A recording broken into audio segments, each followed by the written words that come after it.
Helicopter কিভাবে আকাশে উড়ে? আমরা হেলিকপ্টার প্রায় অনেকেই দেখেছি যে হেলিকপ্টারের উপরে একটা ব্লেড থাকে বা ফ্যান থাকে। সেই ফ্যানটা ঘুরে এবং তারপরে দেখা যাচ্ছে যে হেলিকপ্টারটা উপরে উঠে এবং পেছনেও হেলিকপ্টারের যে লেজ আছে, লেজেও একটা ফ্যান থাকে। তো এই ২ টা ফ্যান আমরা সবসময় দেখি এবং দেখা যাচ্ছে যে এগুলো ঘুরতে থাকে এবং ১ম যেই ফ্যানটা উপরে থাকে সেটা ঘোরার কারণে উপরের দিকে উঠতে থাকে। কিন্তু আসলে এখানে কি টেকনিক্যাল মেকানিজমটা আছে বা কিভাবে সামনে যায় বা পিছনে যায় সেই বিষয় নিয়ে আলোচনা করব। তো এখানে আমি ২ টা ফ্যানের কথা বলেছি। একটা হচ্ছে মেইন রোটর বলা হয় এটাকে, যেটা বড় আকারের যে ফ্যানটা থাকে। কোনো হেলিকপ্টারে ২ টা থাকে বা ৩ টা থাকে বা ৪ টা ফ্যান থাকে। তো এটাকে মেইন রোটর বলে এবং পেছনের যেই ফ্যানটা সেটাকে বলে টেইল রোটর। এই দুটো জিনিস চলে হচ্ছে ইঞ্জিনের মাধ্যমে। এই ইঞ্জিনের নাম হচ্ছে টার্বো শ্যাফট ইঞ্জিন। আমি আগে টার্বো জেট ইঞ্জিন দেখিয়েছিলাম। টার্বো শ্যাফট আর টার্বো জেট ইঞ্জিন প্রায় সিমিলার। এখানে ইনটেক থাকবে, কম্প্রেসর থাকবে, কম্বাসশন থাকবে এবং টারবাইন থাকবে। তো এখানে টার্বো শ্যাফট ইঞ্জিনটাতে যেটা একটা পার্থক্য সেটা হচ্ছে এই টারবাইনটা শ্যাফট আকারে সামনের দিকে কানেক্টেড থাকবে এবং সামনের যে কম্প্রেসর এবং সামনের একটা শ্যাফট কানেক্টেড থাকে সেই শ্যাফটটাকেই ঘুরায় এবং পেছন দিকেও একেবারে টেইল রোটরেও এটার একটা কানেকশন থাকে যাতে পেছনের যে ফ্যানটা, লেজের যে ফ্যানটা সেই ফ্যানটাকেও ঘোরাতে পারে। তো পেছনের ফ্যানটাকে ঘুরালো আর সামনের দিকে এটার একটা শ্যাফট কানেক্ট হয়ে উপরের দিকের যে ব্লেডটা আছে এই ব্লেডটা একটা গিয়ারের মাধ্যমে মেকানিজমের মাধ্যমে উপরের দিকে এই রোটেশনটা উপরের দিকে লিঙ্কড হয়ে এর উপরের ফ্যানটাকেও ঘোরায়। তো এই হচ্ছে এটার জাস্ট একটা ইঞ্জিনটা কিভাবে এই ফ্যানটাকে ঘোরায় বা কিভাবে এই হেলিকপ্টারের মেকানিজমটা কাজ করে এটা জাস্ট একটা বেসিক থিং। তো আমরা এখন একটু লক্ষ্য করি যে উপরের যে ফ্যানটা আছে সেখানে কি আছে? তো এখানে দেখতে পাচ্ছেন আপনারা ব্লেড আছে। এই ২ পাশে বা ৩ টা ব্লেড থাকে, ২ টা ব্লেড থাকে। এই রোটর ব্লেড বলা হয় এটাকে। এটা হিঞ্জের মাধ্যমে এই হাবে কানেক্টেড থাকে। এই যে দেখতে পাচ্ছেন হিঞ্জ এবং এই হাবের মাধ্যমে হাবের মধ্যে ২ টা ৩ টা করে হিঞ্জ দিয়ে এই রোটর ব্লেড গুলো কানেক্টেড থাকে। তো এই রোটর ব্লেড গুলো নিচের দিকে পিচ লিংক যেই লাইন গুলো আছে বা যেই পিচ লিংকের যে দণ্ডগুলো আছে সেগুলো দিয়ে কানেক্টেড থাকে সোয়াশ প্লেটের সাথে। সোয়াশ প্লেটটা দেখতে পাচ্ছেন এখানে আপার সোয়াশ প্লেট থাকে এবং লোয়ার সোয়াশ প্লেট থাকে। আপার সোয়াশ প্লেটটা ঘুরতে থাকে এই হিঞ্জ সহ হাব সহ পুরোটাই ঘুরতে থাকে। আর নিচে যে লোয়ার বা নিচের যে সোয়াশ প্লেটটা থাকে সেটা স্থির থাকে। এই সোয়াশ প্লেটটাকে ডানে বামে ওই বাম দিকে ডান দিকে এদিকে এদিকে বিভিন্ন দিকে বাঁকানো যায়। তো এদিকে বাঁকালে পুরো উপরের সোয়াশ প্লেট সহ উপরের যত পার্টস আছে সবগুলো এদিকে বেঁকে যায় এবং ডান দিকে বাঁকলে ডান দিকে বেঁকে যায়। তো এই হচ্ছে এখানের উপরের দিকের যে মেকানিজমটা আমি দেখালাম। এরপরে আমি আপনাদেরকে বলব যে আসলে কিভাবে সামনে যাবে এবং কিভাবে বামে যাবে বা কিভাবে উপরে উঠবে বা নিচে নামবে। এখন আমরা দেখব যে কিভাবে হেলিকপ্টার উপরের দিকে উঠে। তো আমরা ১ম এ এই যে রোটর ব্লেড আছে সেটার দিকে একটু লক্ষ্য করি। এই রোটর ব্লেডটা প্রত্যেকটা রোটর ব্লেডই এরোফয়েল শেপে বানানো। আমরা জানি যে এই এরোফয়েল শেপের কোনো কিছু যদি অ্যাঙ্গেল অফ অ্যাটাক বাড়ানো কমানো যায় তাহলে এটার লিফট বাড়বে।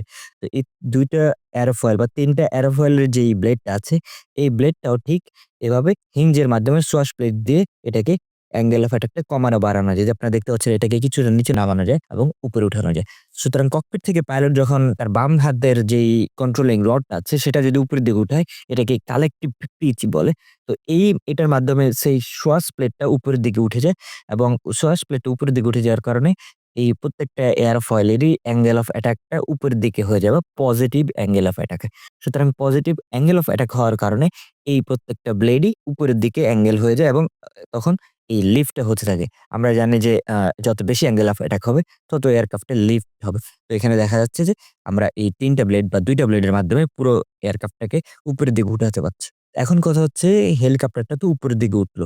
তো এখন হচ্ছে কিভাবে এটা সামনে যাবে এবং কিভাবে বামে যাবে বা কিভাবে মোশন বা অন্যান্য মোশন গুলা কিভাবে হবে সেটা। সুতরাং এখন আমরা ওই সোয়াশ প্লেটটার দিকে লক্ষ্য করি। এই সোয়াশ প্লেটটা আপনারা দেখতে পাচ্ছেন এটা ডান দিকে, বাম দিকে, সামনের দিকে, পেছনের দিকে এভাবে পাকানো যায়। মানে কন্ট্রোল করা যাবে, কাত করানো যায়। তো দেখা যাচ্ছে সোয়াশ প্লেটটাকে যদি আমরা পেছনের দিকে বাঁকাই বা পেছনের দিকে ঢালু করে বাঁকানো হয় তাহলে দেখা যাচ্ছে পেছনের দিকের যেই ব্লেড গুলো আছে সেগুলোর অ্যাঙ্গেল অফ অ্যাটাক একেক রকম হচ্ছে। তো দেখা যাচ্ছে এই ব্লেডটা এদিক দিয়ে ঘুরে এসে আবার এখানে আসলে এটার অ্যাঙ্গেল অফ অ্যাটাকটা বেড়ে থাকছে। তো দেখা যাচ্ছে একটা নির্দিষ্ট পয়েন্টে বা পেছনের দিকে সেই অ্যাঙ্গেল অফ অ্যাটাকটা বেশি থাকছে। তো অ্যাঙ্গেল অফ অ্যাটাকটা বেশি থাকার কারণে এটা উপরের দিকে যাচ্ছে। সো প্লেনটা সামনের দিকে যাওয়ার একটা প্রবণতা। কিন্তু আসলে ওরকম ঘটে না। এটা কি জন্য ঘটে না? সেটা হচ্ছে জাইরোস্কোপিক প্রিসিশন বলে একটা ব্যাপার আছে।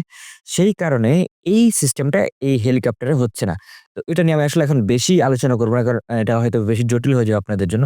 তো আমি বলে দিচ্ছি আসলে কিভাবে সামনের দিকে আগাবে। তো হেলিকপ্টারটা যদি সামনের দিকে আগাতে চায়, তাহলে এই সোয়াশ প্লেটটাকে বাম সাইডের দিকে কাত করতে হবে। তখন এই হেলিকপ্টারটা সামনের দিকে আগায়।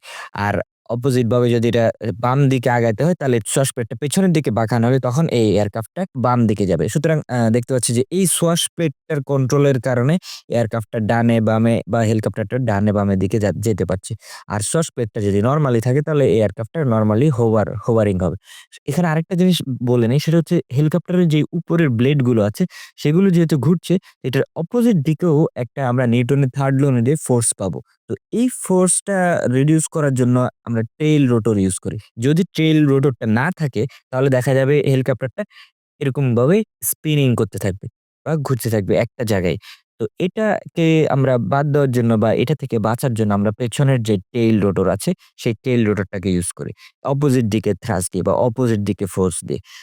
এবং নিউটনের 3rd ল অনুযায়ী যে একটা স্পিনিং আমরা একটু আগে দেখলাম, সেটা অপোজিট দিকে ফোর্স দিয়ে আমরা এটাকে থামাতে পারি। এই টেইল রোটর ইউজ করে আমরা ইয়ো মোশনটাও পেতে পারি। আ আমি ইয়ো মোশন সম্পর্কে আমার এয়ারক্রাফটের ভিডিওতে দেখিয়েছিলাম যে ইয়ো মোশনটা কি। সো এই পেছনের যেই রোটরটা আছে, সেটাকে যদি আমরা এখানে আরো ফোর্স দিই, তাহলে এই সাইড দিয়ে ইয়ো মোশন পেতে পারি, বা বাম দিকে ফোর্স দিলে এদিকে আমরা ইয়ো মোশন পেতে পারি।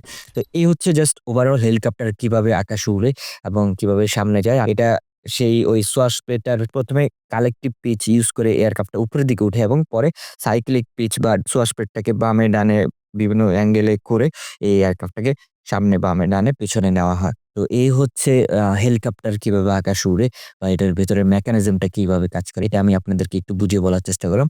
তো আশা করি আপনাদের কাছে ভিডিওটি ভালো লেগেছে। আর যদি ভালো লেগে থাকে, অবশ্যই আমাদের চ্যানেলটি সাবস্ক্রাইব করবেন এবং ভিডিওতে লাইক বাটনে ক্লিক করবেন।